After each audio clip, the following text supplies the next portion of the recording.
नमस्कार, hornbill TV में आपका स्वागत है और मैं आपके साथ प्रिया बिस्ट। बुलेटिन की शुरुआत करते हैं। सीएम पुष्कर सिंह धामी टिहरी झील में चल रहे टीएचडीसी द्वारा आयोजित president cup Tehri water sports के समापन पर बतौर मुख्य अतिथि पहुंचे हैं। सीएम धामी ने यहां पर चल रही काइकिंग और किनोइंग प्रतियोगिता का देखते हुए प्रेसिडेंट कप के विजेताओं को सम्मानित किया। इस मौके पर कैबिनेट मंत्री सुबोध उनियाल, विधायक शक्तिलाल शाह, विधायक विनोद कंडारी, बीजेपी जिलाध्यक्ष उदय, डीएम निकिता खंडेलवाल आदि मौजूद रहे। सीएम धामी ने संबोधित करते हुए सभी विजेता खिलाड़ियों को बधाइयां दी, साथ ही सभी खिलाड़ियों की हौसला अफजाई की।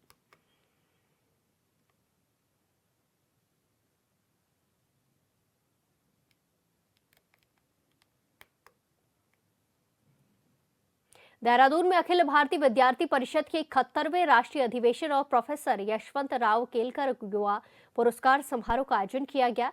सम्मान समारोह में मुख्य अतिथि पुष्कर सिंह धामी उपस्थित हुए। यहां बनाए गए भगवान बिरसा मुंडा नगर में कई राज्यों से आए 1500 से अधिक प्रतिनिधि पहुंचे हैं। पिछले वर्ष संगठन की सदस्य संख्या 59.36 लाख थी, जो इस बार बढ़कर लगभग 77 लाख हो गई है।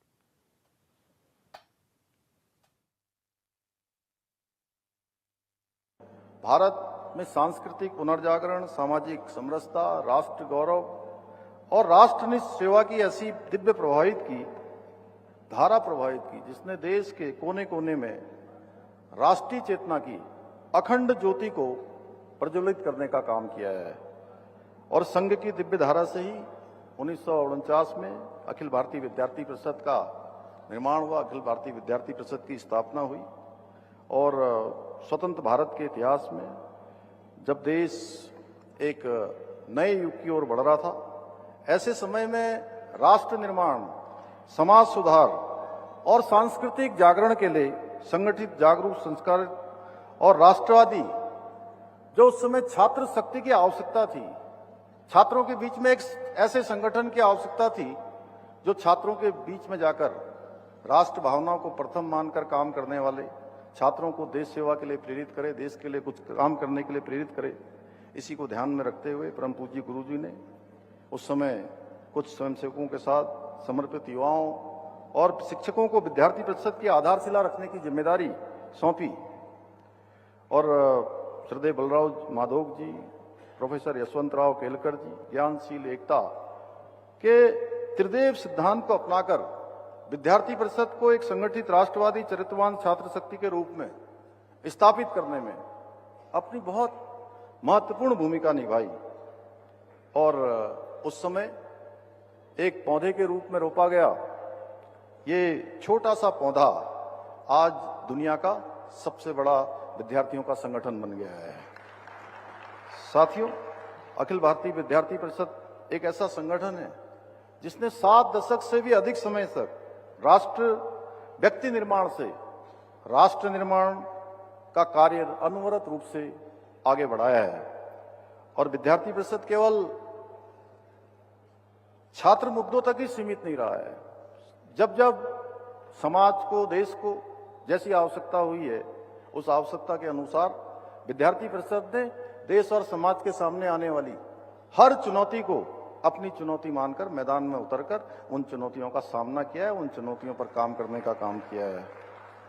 परिषद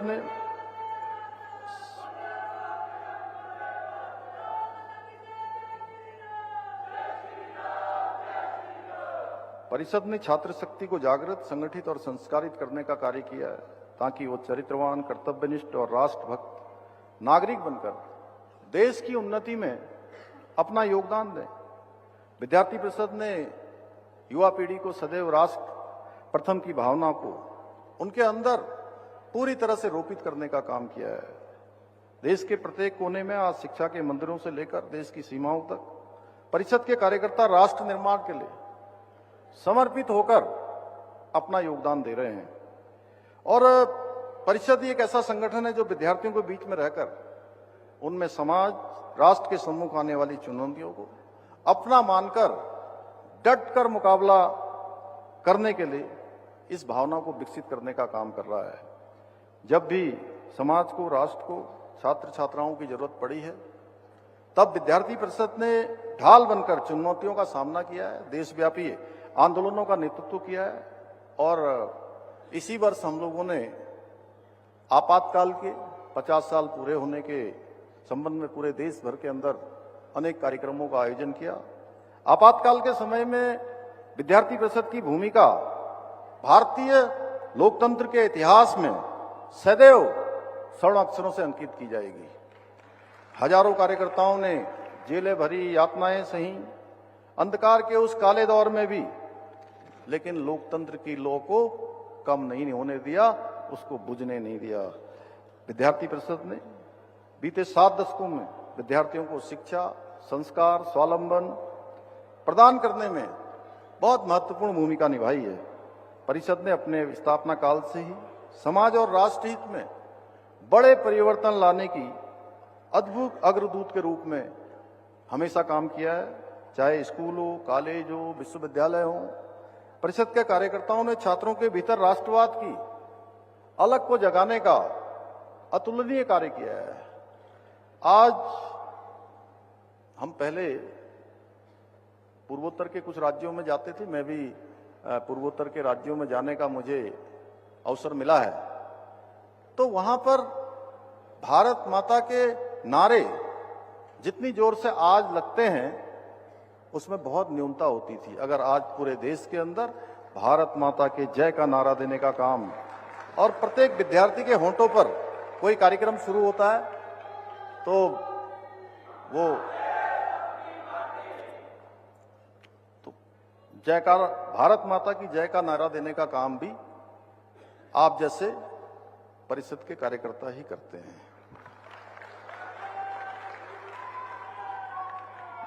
और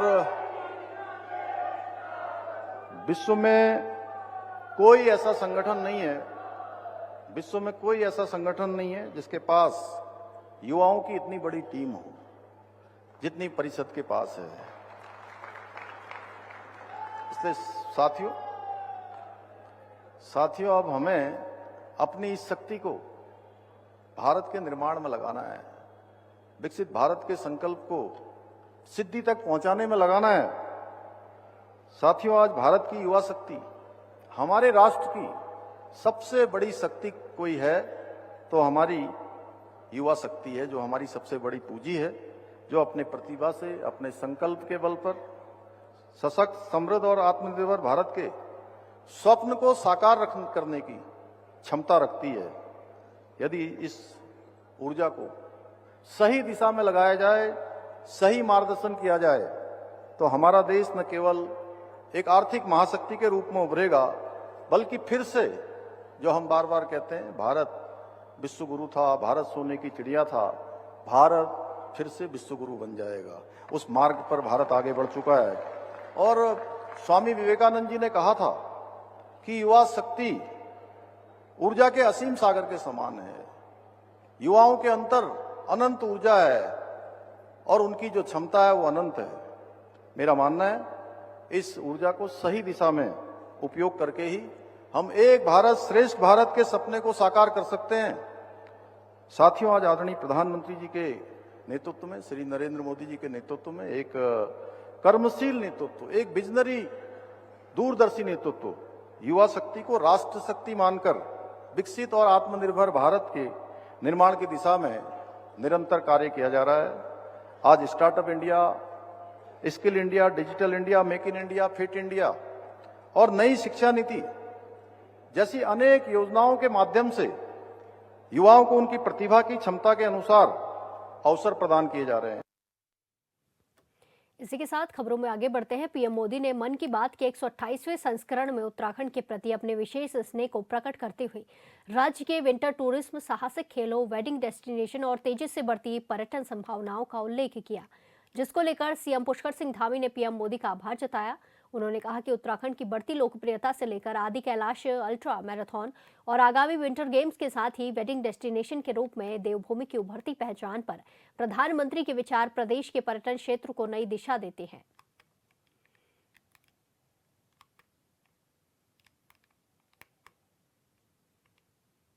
इसी के साथ खबरों में आगे बढ़ते हैं। उत्तराखंड के मुख्य सचिव आनंद बर्धन 1 और 2 दिसंबर को चंपावत जिले के दौरे पर आ रहे हैं। मुख्य सचिव का ये दौरा काफी महत्वपूर्ण माना जा रहा है। मुख्य सचिव के दौरे को लेकर चंपावत जिला प्रशासन तैयारियों में जुट गया है। मुख्य सचिव आनंद बर्धन सुबह 11 बजे बनबसा पहुंचेंगे। मुख्य सचिव 11:30 बजे से 12 बजे तक चंपावत में चल रहे कई विकास कार्यों की अधिकारियों के साथ समीक्षा बैठक करेंगे, जिसमें Sharda corridor, cluster based SBM plant, port authority, Tanakpur Bageshwar railway line, बाढ़ प्रबंधन कार्य, सिंचाई विभाग से वाटर सप्लाई स्कीम, आईटीबीपी प्रगति की समीक्षा होगी। बिल्कुल ब्रिज स्टेट्स आदि पर बातचीत करेंगे।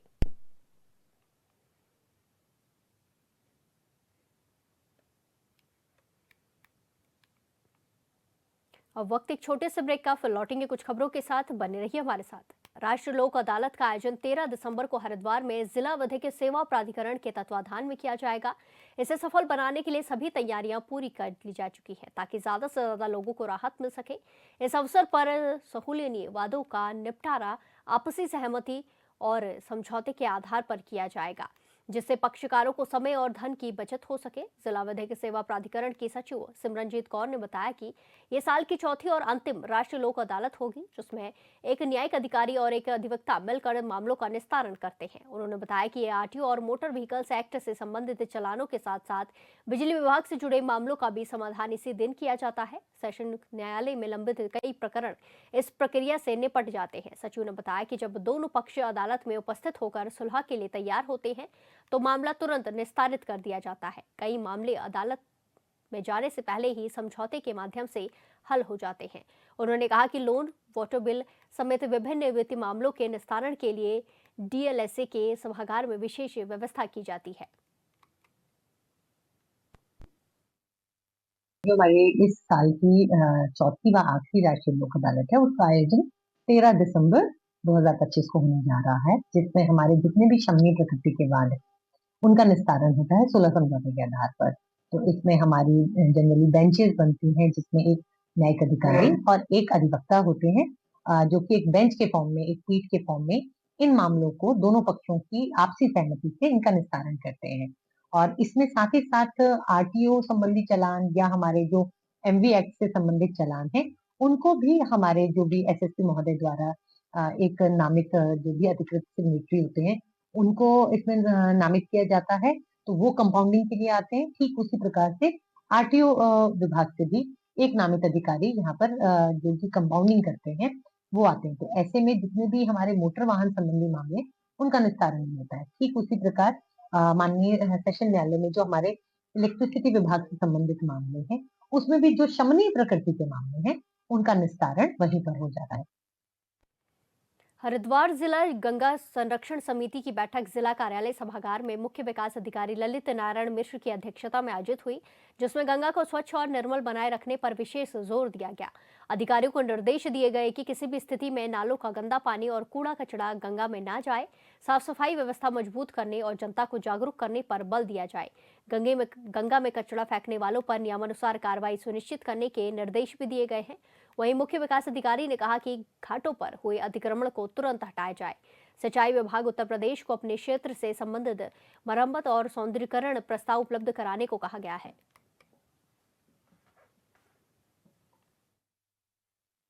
राष्ट्रीय गंगा समिति की बैठक थी, जिसमें हम ये देखते हैं कि जो हमारा परफॉर्मेंस है वो अप टू द मार्क जा रहा है नहीं जा रहा है, जिसमें जो सीवेज है वो उसको टैप करने की बात रहती है, और जो उसमें पैरामीटर्स हैं कि जब वो ट्रीटमेंट के बाद निकलेगा तो वो पानी जो है वो अकॉर्डिंग टू स्टैंडर्ड जो मानक है उसके अनुकूल है कि नहीं है।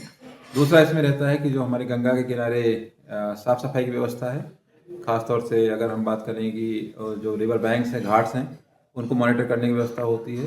इसके अलावा जो अतिक्रमण है ख़ासतौर से गंगा जी के किनारे, उसको समय समय पर हटाए जाने के लिए कार्रवाई की जाती है। तो वो सारे स्टेक होल्डर्स की बैठक एक साथ की जाती है, इसमें पब्लिक के भी पार्टिसिपेंट्स होते हैं, कुछ नामित प्रतिनिधि होते हैं। तो ये बैठक की गई थी, इसमें काफ़ी बृहद स्तर पर समीक्षा की गई और कुछ सुझाव आए हैं, उनको भी शामिल किया गया। राष्ट्रीय गंगा समिति की बैठक थी। इसी के साथ खबरों में आगे बढ़ते हैं। हरिद्वार डीएम के निर्देश पर परिवहन विभाग, पुलिस और लोक निर्माण विभाग की संयुक्त टीम ने राष्ट्रीय राजमार्ग 334 के हरिद्वार फेरूपुर खंड का निरीक्षण किया। टीम ने सड़क सुरक्षा, यातायात दबाव और दुर्घटना संभावित स्थलों का मूल्यांकन किया।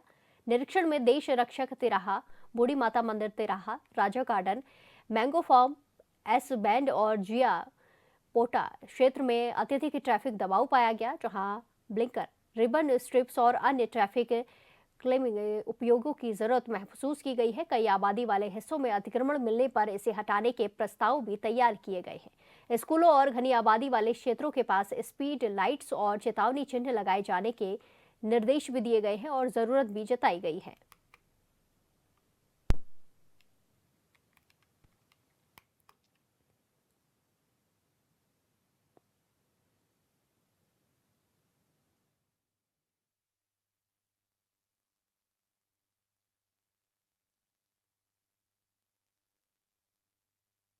सर का जो हमारा राष्ट्रीय राजमार्ग है उसमें हरिद्वार से फेरीपुर तक का जो सेक्शन है उस पे आज परिवहन विभाग, पुलिस और पीडब्ल्यूडी की टीम ने एक संयुक्त निरीक्षण किया है, जिससे कि वहाँ पे हो रही दुर्घटनाओं के कारण जाना जा सके और उनके निराकरण के लिए क्या क्या सोल्यूशन वहाँ पे किए जा सकते हैं, उसकी एक संस्तुति की जाए।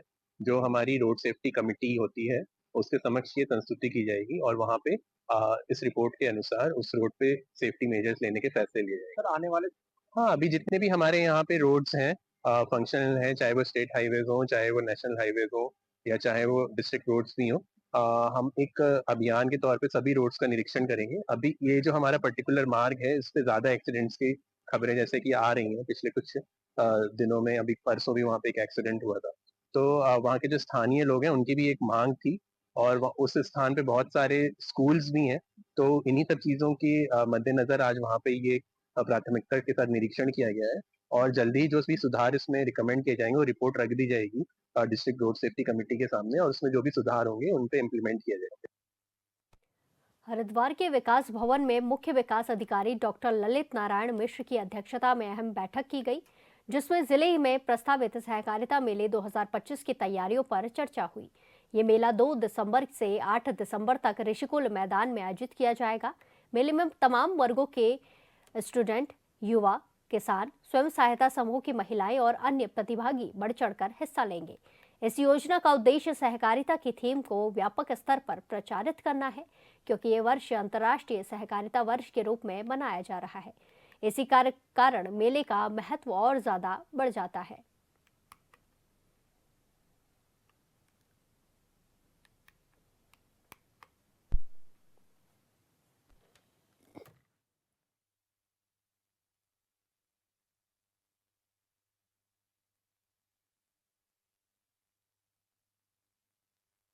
हमारे जनपद में सहकारिता मेला 2025 का आयोजन किया जा रहा है और ये 2 तारीख से 8 तारीख तक ऋषिकुल मैदान में आयोजित किया जाएगा और इसमें विभिन्न समूह के और विभिन्न वर्गों के लोग पार्टिसिपेट करेंगे, जिसमें स्टूडेंट से लेकर युवा और किसान और समूह की महिलाएं सब शामिल होंगी।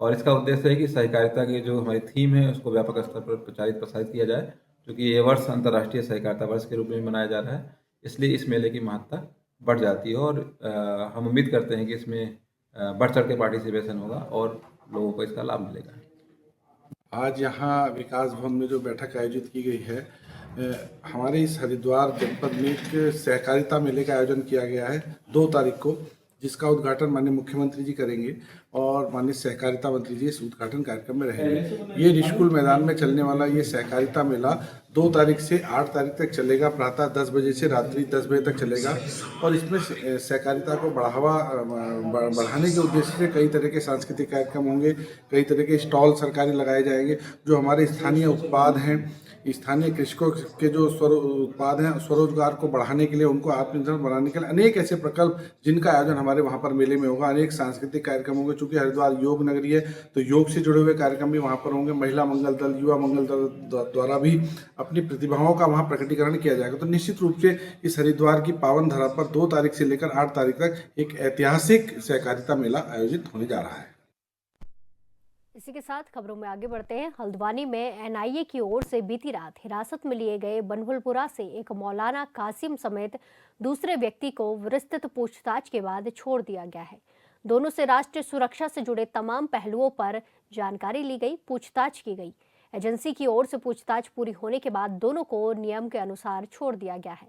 इधर नैनीताल जिले में एनआईए की जांच प्रक्रिया अभी भी जारी है, जिसके तहत सुरक्षा एजेंसियां कई सारे बिंदुओं पर जांच कर रही है और जानकारी जुटा रही है।